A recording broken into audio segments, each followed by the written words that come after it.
Okay, I want to thank Carlos, and also I want to thank all of you.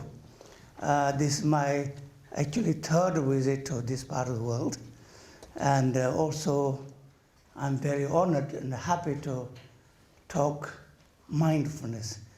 Through mindfulness, how it's going to actually improve our everyday life. That's quite important. And also I know that so many people around the world don't want to be somehow connected to anything to do with a religion or belief, because many people are very doubtful of their attention. So mindfulness is now a modern way of relating to the everyday life. So I'm 100% sure Kathy Holm is a very good translator, so she will be able to meaningfully translate in French, so that those of you who have come here, if you were able to apply this, could really change your life. It's not just a matter of coming here to listen what I said, or recording or writing. A Buddhist philosophy or teaching is you have to apply it. Unless you apply, then nothing is going to actually change, except your mind or your brain, whatever way you want to think it knows everything.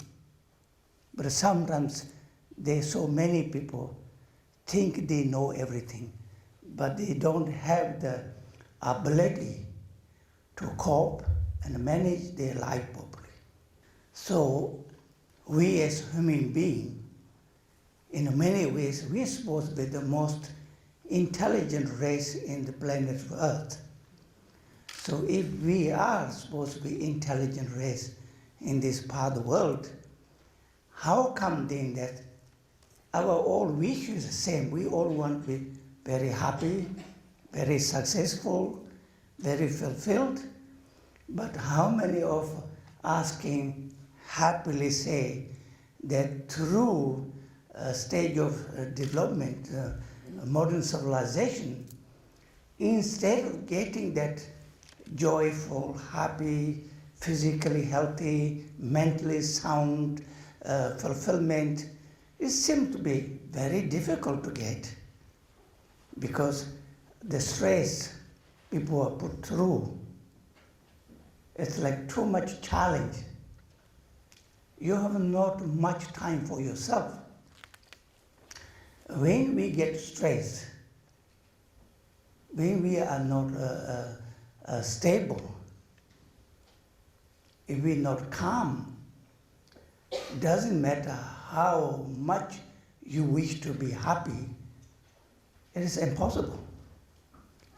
So what we're saying is we call them mindfulness people, or the Buddhist teaching or philosophy, whatever you want to think, we are saying first, motivation has to be right.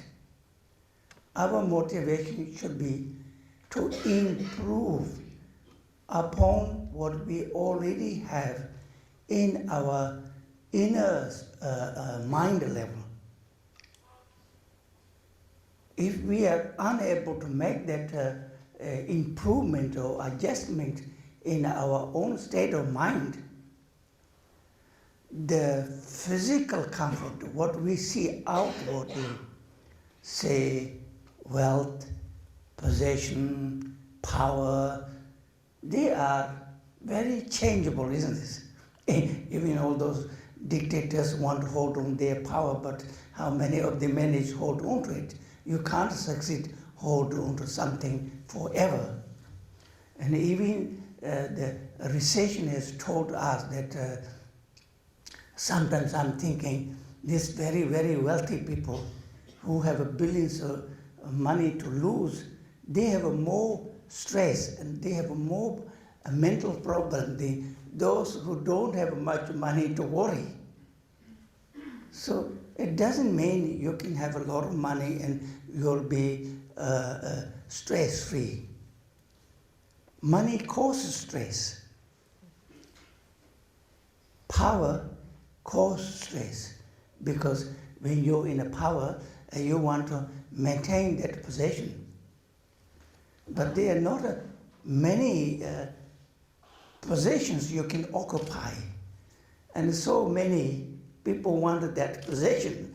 So you actually get targeted from every corner. So if you look into anybody who is in a higher position, there were a lot of difficulties. So mindfulness means we need to engage mindfully, thinking, do all the things we are pursuing to be happy, is it true or not true?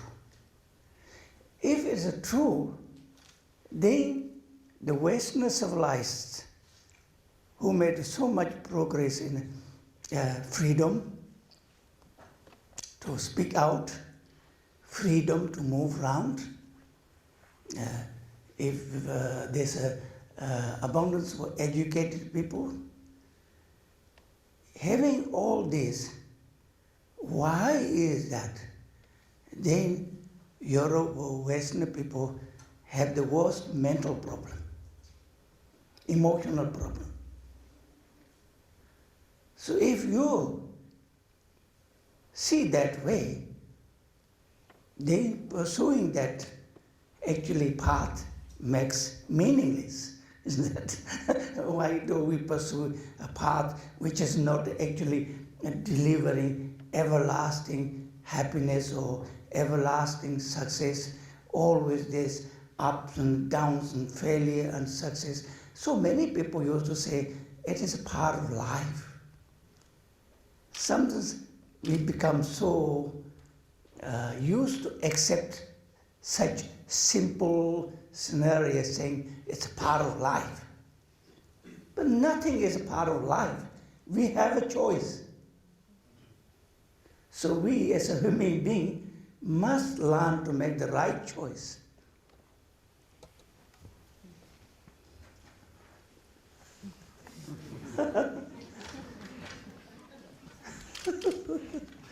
Sorry. I managed to talk to children who are grown up. They are afraid to be grown up. If they are afraid of growing up, they don't have a good future, see. And then people who get in the middle age, they are afraid of getting old because they feel that they are rejected, they are not needed. Even I was talking to some very high profile person saying, when I have a higher position, everybody wants to talk to me, everybody wants to invite me in a party. Now once I have giving up the job, nobody actually wants to talk to me or invite me. Then we are following a path of disaster, see. If we don't think of that when you are born, from the very beginning of when you're birth, we start get old. So if we don't see aging as part of the life, and if we don't take care of people who are getting old, so we have no security, see. There is no joy of getting old because of rejection. And even you're the lucky one, even if you're put in older people's home, it's not interesting. You are put in that door, means from that day onward, you will never come out of alive. That's why so many older people refuse to go to old people's home.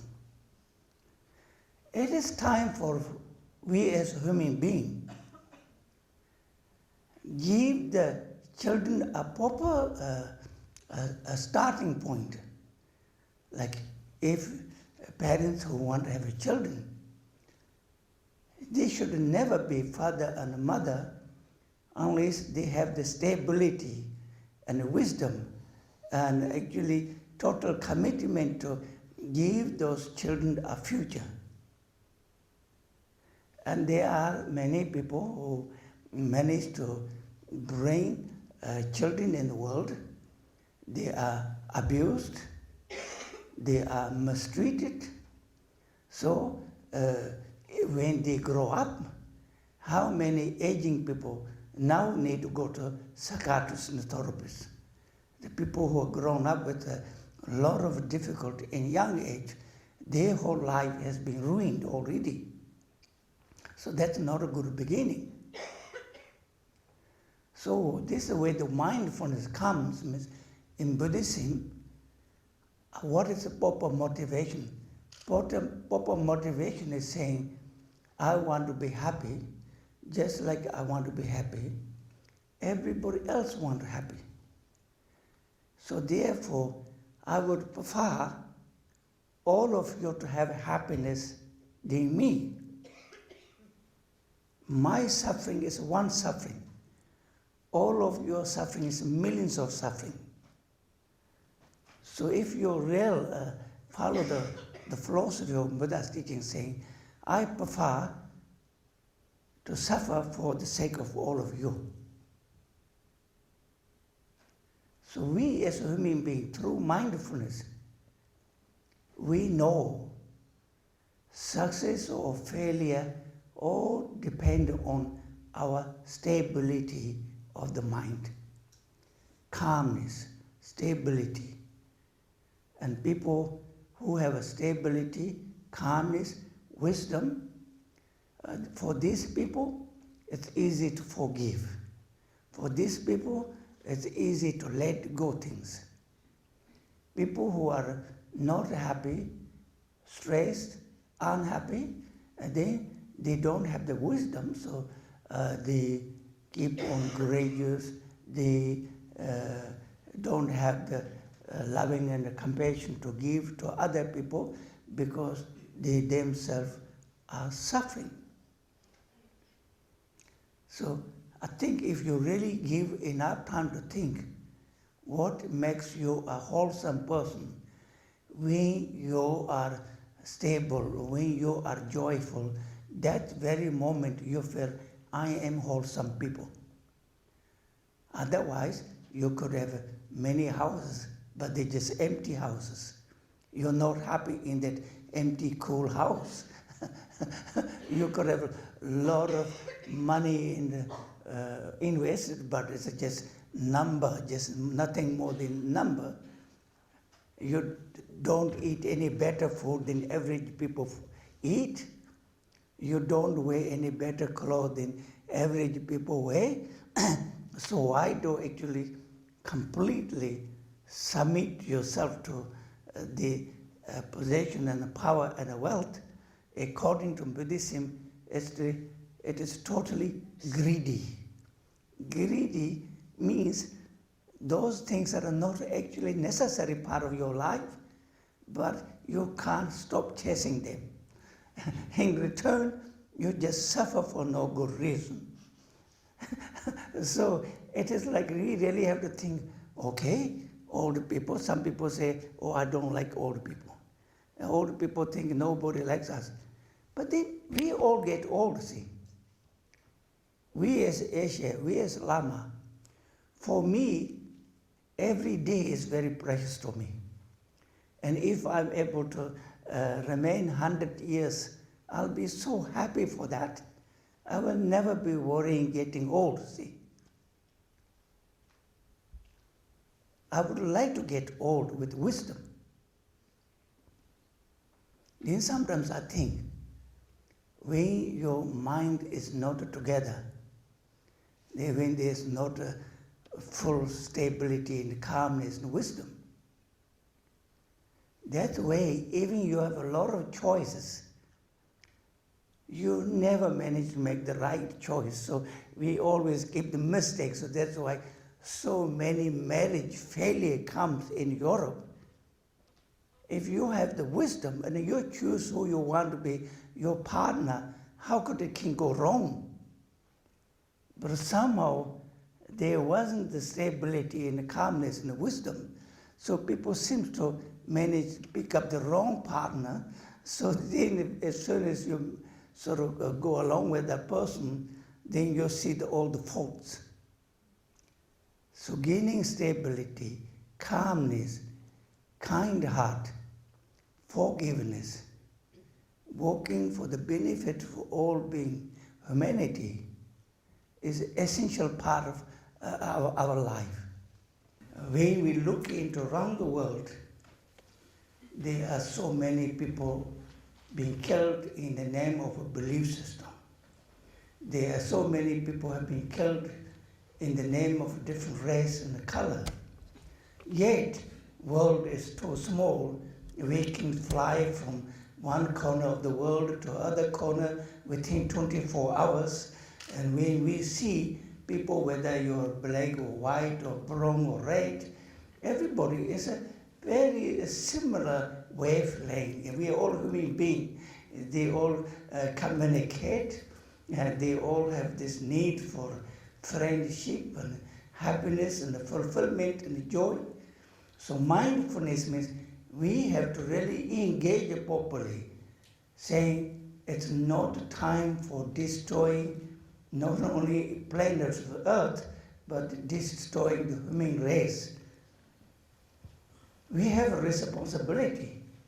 So then how we can walk this individually nowadays we call, whether from family to family or friend to friend, nobody actually takes responsibility.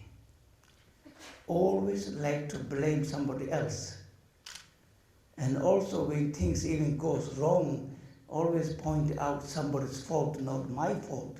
So according to Buddhism, that's never going to solve the problem. That's how we've been creating problem, by blaming everybody else and in our own part doing nothing to improve the situation. So nowadays, so-called mindfulness is taking like a fire around the world, because people who have objection in a religion, this has nothing to do with the religion, it's mindful, mind-training. But I ask you, what is useful and good to be mindful of all your neurosis? I mean, it's like if you're going to diagnose your sickness, you need a certain medication to free yourself from that sickness. So it seems to me, Buddha has found that 2,500 years ago. And the people who start mindfulness course, before they say nothing to have to do anything to do with Buddhism, now they say they should start in Buddhism because we need medication. So you should never need to be afraid because it's connected to religion. For me, Buddha has never ever said, I am the only teacher in the world. Buddha has never ever says, I am the only religion in the world. Buddha always says, whoever managed to do something good in this planet Earth is worthy to be respected. As a Buddhist teacher, like for myself, after 40 years, I built a good reputation. I go around the world talking how to do healing, how to work together. I work with all the interfaith group. I work with all the major religion group. I work with environmental people. I also work with race and relation sort of committee. I actually came to European Parliament 5 years ago, led by 22 of delegations from all the faith leaders. We call multi-faith, multi-religion.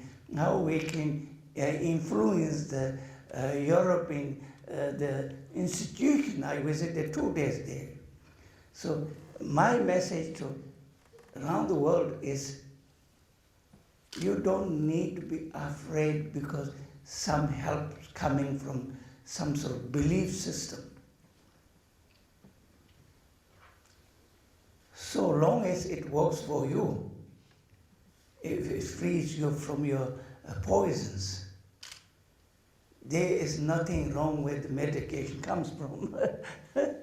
So the idea is that we need to sharpen our awareness or mindfulness, because if we are very, very mindful, then we cannot think wrong. And if we do not think wrong things, then we can never say wrong things. We call body, speech, mind training. You have to train your speech so that you don't say lies or harsh words to harm other people. You don't engage physically to kill or steal or hurt other people. Then, of course, you have to improve your state of mind, so instead of having grudges or bad thoughts or wanting to do some harm, we should always improve the quality of our mind so that we always think how I can help other people, how I can bring people together instead of separating, how I'm going to engage everything I do for the benefit of humanity. These are very noble qualities. And when we say we're going to change for better, you have to start from the mindfulness, because if people are mindful, they wouldn't be saying something very harmful or horrible to other people. It's not nice things, say something for other people. We say in Buddhism, to make true, genuine friend, it takes long, long time to make that connection. But to break that friendship, one painful, one harsh word can destroy that friendship forever.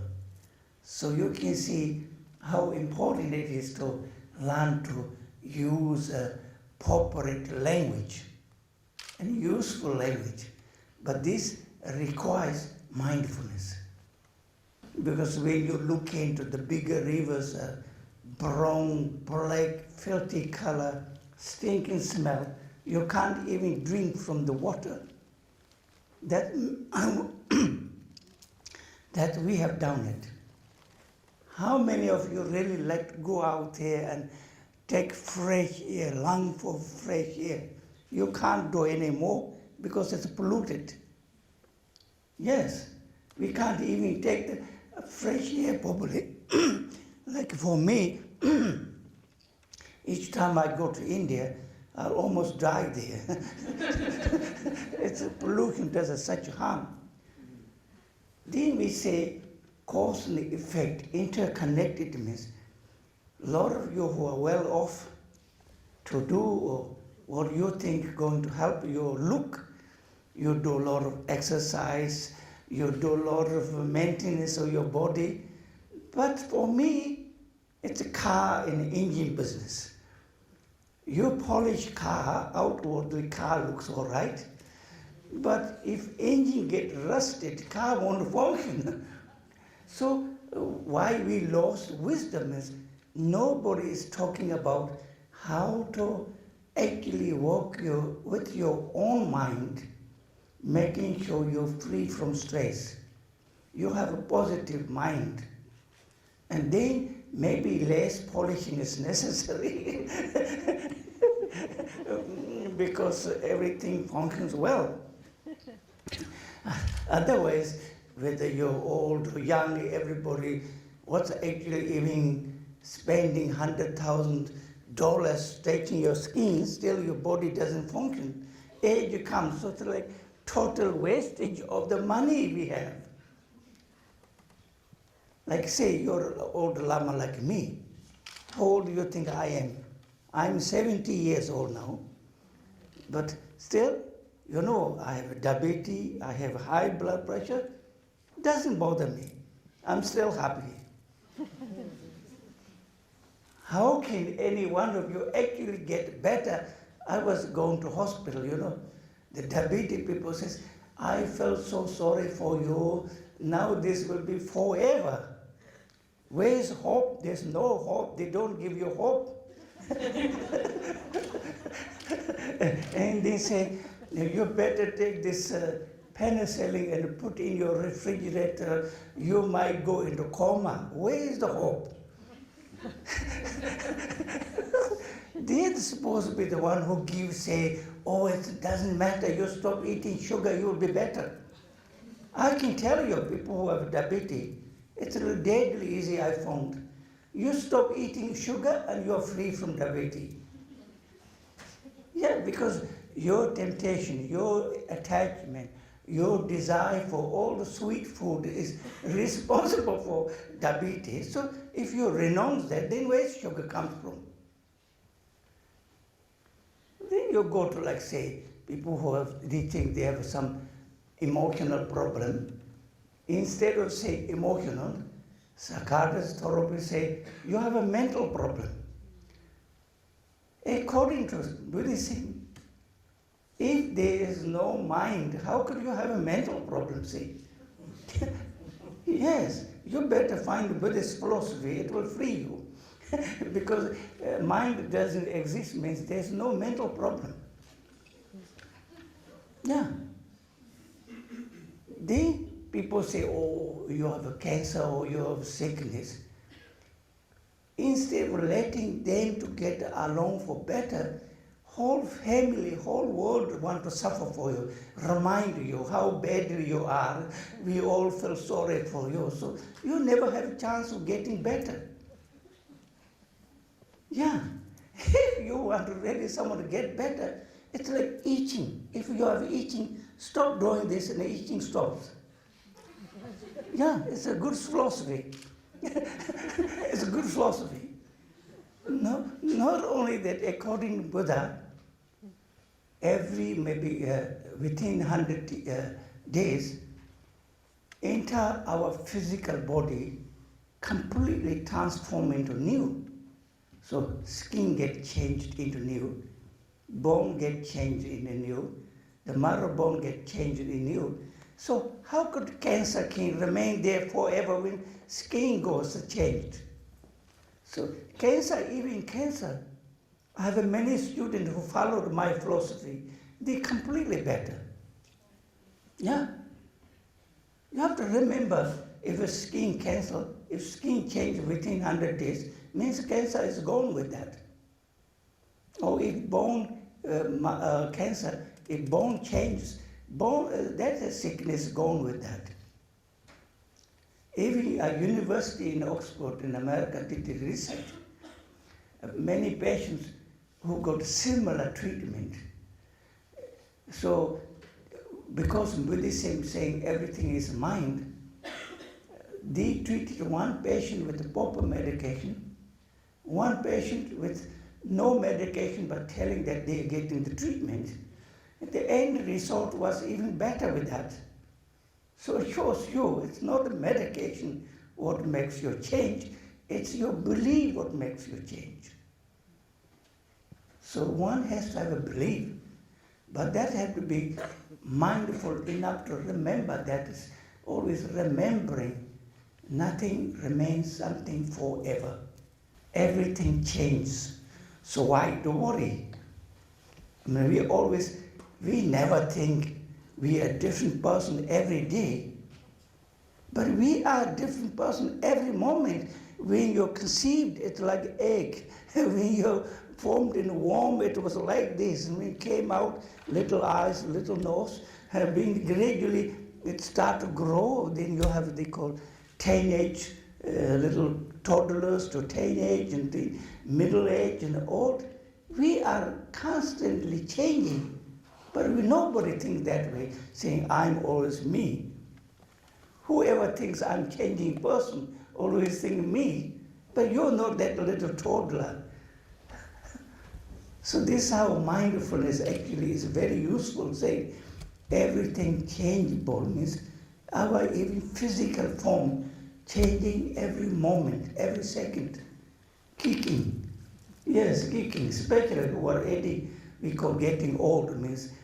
When you are young, we say, days are very, very long. People young say, oh, I wish this day go fast. So long.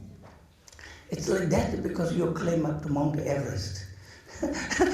But when you reach there, you don't have to climb up, you roll down. So the age just takes over. I sometimes think, I miss summer, I miss winter because I don't know where the winter, summer go because year goes so fast. That's because we just automatically rolling down. But you need to have mindfulness, know all the consequences of all the changes of life, see.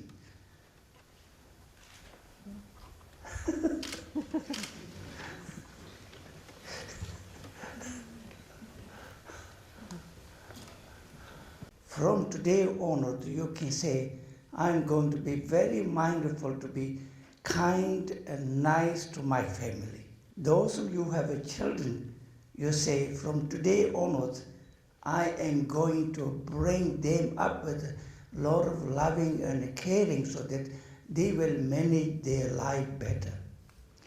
Those of you who have elder parents, you should learn to look after them like they have looked after you when you are a child, so that they don't have to be miserably thrown into old people's home, because cause and effect karma means if you don't look after your parents, when your aging comes, your children will never look after you.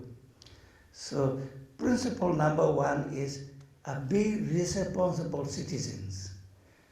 We are responsible of not polluting the Mother Earth so that we can all breathe fresh air. We are responsible not polluting the river so that one day we don't have to buy bottles like coming from USA or some far away, which is costing all this energy.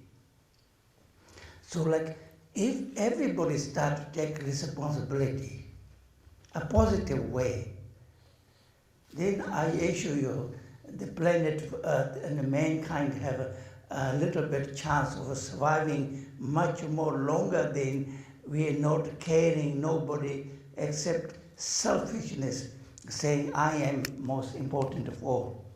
I want everything. I want to be happiest person. I want to be the richest person. I want to have the highest possession. If we give into this me, due to this very reason, everybody else suffer.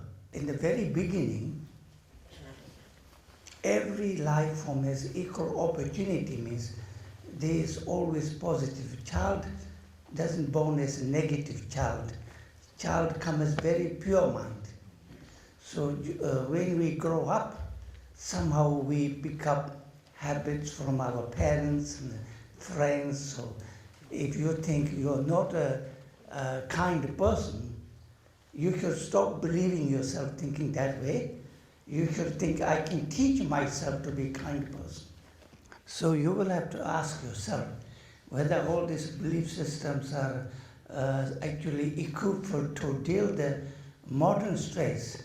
I think Buddhism is the only one which is talking about mindfulness and meditation. I work with all the world faith leaders. In the meeting, we meet every 6 months. I said, we've been all these many years, everybody saying how precious is our belief system. And nobody is actually willing to work together. And like many schools with children with learning difficulties or prison, wherever the meditation is taught, they do very much better. So I suggested one day, why not we can all agree as a whole faith group to say that all the high secondary school should have some form of mind training, but don't have to call this a meditation if you think meditation is something to do with Buddhism. We've been talking for so many years with no result.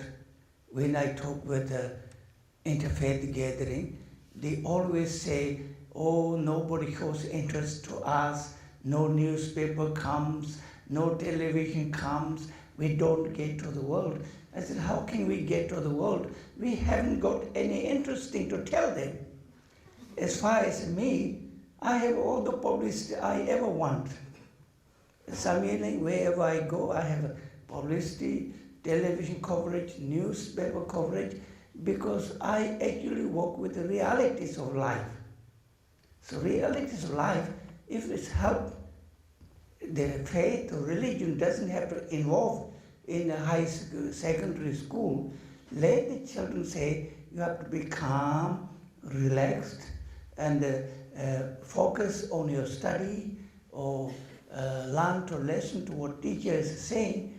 It does work. So now through my mindfulness course in Samyeling, we have worked with a very well-known university called Aberdeen University. All this, we're giving a diploma, and all these people are coming from therapists, psychiatrists, government officials, people working with high profile.